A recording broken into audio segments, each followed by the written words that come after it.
Hi everyone, welcome to our channel MK Arts Paradise.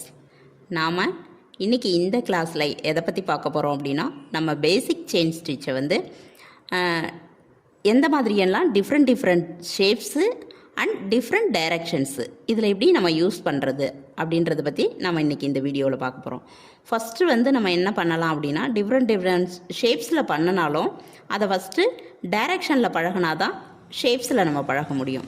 அப்போது first எடுத்தோடனே நமக்கு 4 direction, பேசிக் directions வந்து நமக்கு 4 டைரக்ஷன் இருக்குது. அந்த 4 டைரக்ஷனில் எந்த மாதிரியெல்லாம் நம்ம வந்து ரொட்டேட் பண்ணுறது அப்படின்றத பற்றி தான் நாம் இப்போ பார்க்க போகிறோம். இப்போ பாருங்கள், நான் ஃபஸ்ட்டு எடுத்தோடனே இந்த 4 லைன்ஸ் வரைஞ்சிருக்கிறேன். இந்த 4 லைன்ஸும், இந்த லைன் பாருங்கள் மேலே இருந்து கீழே வருது, ஏரோ மார்க் பாருங்கள் இங்கே கீழே நான் போட்டிருப்பேன். இந்த இடம் புறப்படுது, இங்கேருந்து கீழே வருது. இது டாப் டு பாட்டம். இந்த லைன் பார்த்தீங்கன்னா அதுக்கு ஆப்போசிட்டு, பாட்டத்தில் புறப்பட்டு டாப்பில் போய் நிற்கிது இந்த டைரெக்ஷன். இந்த ஏரோ மார்க் பார்த்தீங்கன்னா நமக்கு ரைட் சைட்லேருந்து லெஃப்ட் சைடு, அதாவது நான் உட்காந்துருக்கிற டைரெக்ஷனுக்கு இது வந்து ரைட் சைட்லேருந்து லெஃப்ட் சைடு வருது. இந்த லைன் வந்துட்டு லெஃப்ட் சைட்லேருந்து ரைட் சைடு வருது. இப்போது இந்த மாதிரி வரும்போது நம்மளோட நீடில் எந்த டைரெக்ஷனில் ரொட்டேட் ஆகணும், நமக்கு இந்த கீழே உள்ள நூல் இருக்குது இல்லைங்களா, இன்னொரு ஹேண்டில் நம்ம நூல் எடுப்போம், லூப் எடுப்போம். அந்த கீழே இருக்கிற நூலை எந்த டைரெக்ஷனில் நம்ம ரொட்டேட் பண்ணணும், நீடியில் எந்த டைரெக்ஷனில் ரொட்டேட் பண்ணணும் அப்படின்றத பற்றி தான் நம்ம இப்போ தெளிவாக பார்க்க போகிறோம். நான் இப்போது ஃபஸ்ட்டு லைன் வந்து டாப் டு பாட்டம் எடுத்திருக்கேன், அதாவது மேலேருந்து கீழே வரக்கூடிய இந்த லைன் எடுத்திருக்கிறேன். இந்த லைன் எடுக்கும்போது இங்கே பாருங்கள், ஃபஸ்ட்டு நான் லைன் எடுக்கிறேன். லைன் எடுத்துகிட்டு லாக் ஸ்டிச் போட்டுக்கிறேன். ஆப்போசிட் சைடில் ஒரு லாக் போட்டுக்கிறேன். லாக் போட்டுட்டு இப்போ கீழ் நோக்கி நான் வரேன். டாப் டு பாட்டம் கீழ் நோக்கி வந்துட்டு இருக்கும்போது இந்த நீடில் எப்படி ரொட்டேட் ஆகணும் அப்படின்னு பார்த்தீங்கன்னா, நம்ம இந்த எந்த திசையில் வரமோ அந்த திசையில் தான் இந்த நீடிலோட டிப்பு இருக்கணும்னு நான் சொல்லியிருக்கிறேன். இப்போ அந்த திசையில் தான் நான் இந்த நீடிலோட டிப்பு வச்சுருக்கிறேன். இப்போ பாருங்கள், அந்த குத்துறேன், உள்ளே குத்திட்டு கீழே இருக்கிற நூலை வந்து எந்த மாதிரி நான் ரொட்டேட் பண்ணுறேன், கீழே வரும்போது இந்த டாப்லேருந்து கீழே இந்த லைன் வரும்போது கீழே இருக்கிற நூலை இங்கே பாருங்கள் இப்படி நான் ரொட்டேட் பண்ணுறேன், இந்த திசையில் ரொட்டேட் பண்ணுறேன். ஏன் இங்கே ரெட் கலர் மார்க் போட்டிருக்கேன் பாருங்கள், இந்த டைரெக்ஷனில் கீழே நம்ம லைன் வருது அப்படின்னா நமக்கு இந்த டைரெக்ஷனில் ரொட்டேட் பண்ணணும். அதாவது இந்த டைரெக்ஷன் இது கிளாக் வைஸு, கிளாக் எப்படி நம்ம கடிகாரம் சுற்றுமோ அந்த திசையில் நம்ம வந்து ரொட்டேட் பண்ணுறோம். இங்கே பாருங்கள், கீழே இருக்கிறத இங்கே பாருங்கள், இந்த நகத்தை வச்சு நான் கீறி காமிக்கிறேன். இந்த திசையில் இப்படி வந்து நான் முடிக்கிறேன், இப்படி சுற்றிட்டு அதே சமயம் இந்த நீடியில் நான் எந்த பக்கம் நான் ரொட்டேட் பண்ணுறேன் அப்படின்றதையும் நீங்கள் பார்க்கணும். இதில் 2 விதமாக சொல்லலாம். இங்கே பாருங்கள், நான் கிளாக் வைஸ் ரொட்டேட் பண்ணிட்டேன், மேலே எடுத்துட்டேன். இப்போ நீடிலவும் அதே கிளாக் வைஸ் தான் நான் ரொட்டேட் பண்ணுறேன். கீழே த்ரெட்டு எந்த இதில் நான் ரொட்டேட் பண்ணுறேனோ அதே டைரெக்ஷனில் தான் நீடிலையும் ரொட்டேட் பண்ணுறேன். இங்கே பாருங்கள், எடுக்கிறேன், மேலே ரொட்டேட் பண்ணுறேன், திருப்ப வந்துடுறேன். இதே சமயம் சில பேருக்கு, இப்போ நம்ம எல்லாருக்குமே தெரியும், ரைட் ஹேண்டால் தான் எப்போ எழுதினாலும் நம்ம ரைட் ஹேண்டால் தான் எழுதுவோம். நம்மளோட லெஃப்ட் சைட்லேருந்து ரைட் சைடு இந்த டைரெக்ஷனில் தான் நம்ம எப்போவுமே எழுதுவோம். ஆனால் சில பேர் லெஃப்ட் ஹேண்டில் எழுதுவாங்க. அதே நம்ம அரபு கண்ட்ரியில் பார்த்தோன்னா ரைட் சைட்லேருந்து லெஃப்ட் சைடு எழுதிட்டு போவாங்க, அதுவும் கீழே இருந்து மேலே எழுதிட்டு போவாங்க, நம்மளுக்கு ஆப்போசிட்டில்.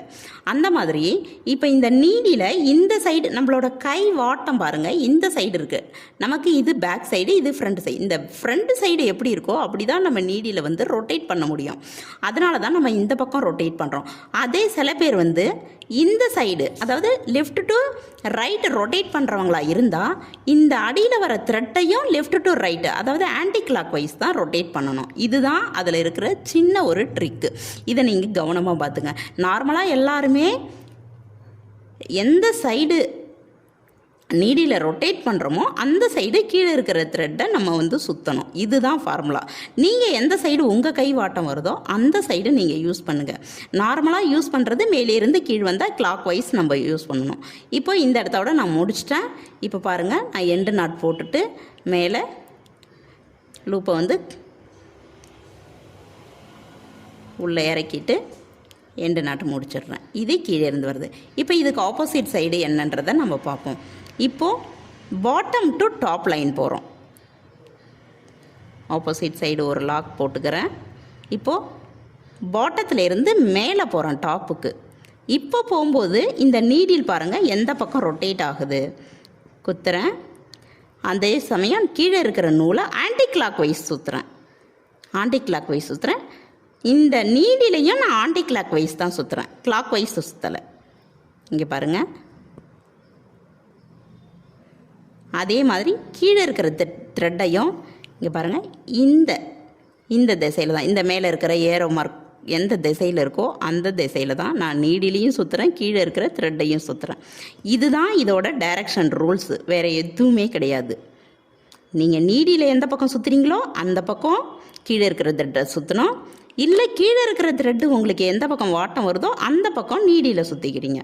அப்போ உங்களுக்கு இந்த த்ரெட்டு கழலாமல் உங்களுக்கு அழகாக ஃபினிஷ் ஆகி வரும். இப்போது இந்த இடத்துல நான் எண்டு நாட் போட்டு முடிக்கிறேன். அடுத்தது நெக்ஸ்ட்டு டைரக்ஷன் என்னன்றதை நான் சொல்கிறேன்.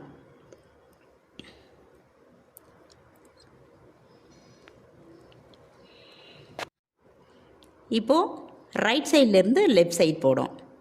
இந்த ரைட் சைட்லேருந்து லெஃப்ட் சைட் போடும்போது அப்போது என்ன டைரக்ஷனில் நம்ம கீழே இருக்கிற த்ரெட்டையும் நீடிலையும் சுற்றணும் அப்படின்னு பார்த்தீங்கன்னா இது ஆன்டி கிளாக் வைஸ் தான். இங்கே பாருங்கள், உள்ளே கொத்துறேன், ஆன்டி கிளாக் வைஸ் தான். நீடிலையும் சுற்றுறேன், கீழே இருக்கிற த்ரெட்டையும் சுற்றுறேன். இது பொறுமையாக செஞ்சு காட்டுறேன் பாருங்கள்.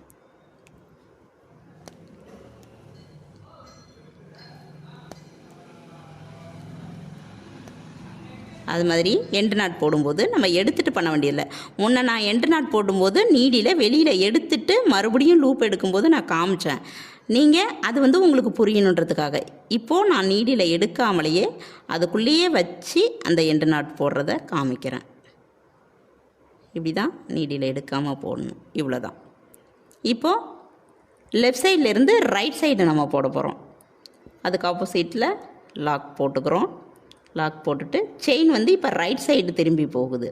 அப்போ ரைட் சைடு செயின் திரும்பி போகும்போது நீடிலோட அந்த ஷார்ப் எட்ஜும் நம்மளோட ரைட் சைடு திரும்பி இருக்கணும். அதே சமயம் நம்ம கீழே இருக்கிற த்ரெட்டும் மேலே இருக்கிற நீடிலும் எந்த பக்கம் சுழலணும் அப்படின்னு பார்த்தீங்கன்னா நம்மளுக்கு கிளாக் வைஸ் சுழலணும். அவ்வளோதான், வேறு எதுவுமே கிடையாது. இப்போது நம்ம எண்டு நாட் போட்டு முடிச்சுப்போம்.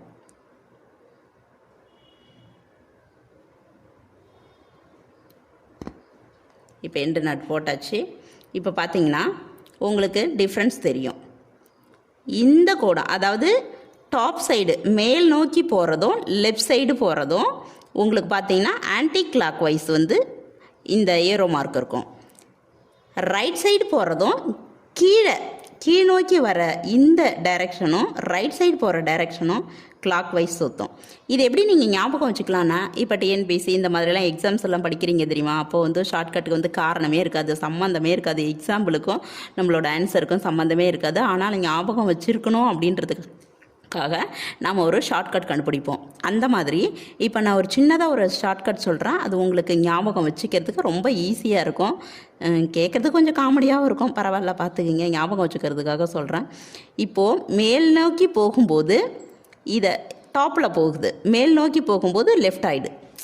இப்போ சொல்லுவாங்களே மேலே போயிட்டாங்க அப்படி சொல்லுவாங்களே, அப்போ லெஃப்ட் ஆகிட்டாங்க, அந்த இடத்துல இருந்தே போயிட்டாங்க, லெஃப்ட் ஆகிட்டாங்க. அப்போது மேலே போகும்போது அது நெகட்டிவ். ஸோ அது ஆப்போசிட்டு கிளாக் வைஸ் சுத்தாமல் ஆன்டி கிளாக் வைஸ் சுற்றுது. அது ஞாபகம் வச்சுக்கோங்க. கீழ் நோக்கி வருது, இது பாசிட்டிவை ஞாபகம் வச்சுக்கோங்க. கீழ் நோக்கி வரும்போது இப்போ மழை மேலே இருந்து கீழ் நோக்கி வருது. கீழ் நோக்கி வர்றது ரைட் இல்லையா? ரைட்டு. அப்போது அது ரைட் சைடு. இந்த ரைட் சைடு வரும்போது நமக்கு கிளாக் வைஸு, கிளாக்கும் ரைட் சைடு சுற்றுது. நமக்கு ரைட்டாக சுற்றுது. கிளாக்கு ரைட்டாக பண்ணுச்சுன்னா என்ன அர்த்தம்? நமக்கு கிளாக் வைஸ் சுற்றுதுன்னு அர்த்தம். இது ஞாபகம் வச்சுக்கோங்க. மேலே போகிறது லெஃப்டாக வர்றதும் ஆன்டி கிளாக் வைஸு, கீழே வர்றது ரைட்டு, அதனால் நமக்கு கிளாக் வைஸ் சுற்றுது. இது மட்டும் ஞாபகம் வச்சுக்கிட்டிங்கன்னா உங்களுக்கு டைரக்ஷன்ஸு சூப்பராக வந்துடும். இதற்கான உங்களுக்கு ஒரு சின்ன ஒரு பாக்ஸு போட்டு நான் காமிக்கிறேன். அது வந்து நான் நெக்ஸ்ட் வீடியோவில் காமிக்கிறேன். அந்த ப்ராக்டிஸும் உங்களுக்கு கொடுக்குற ஒர்க்கோட ப்ராக்டிஸும் நெக்ஸ்ட் வீடியோவில் கொடுக்குறேன்.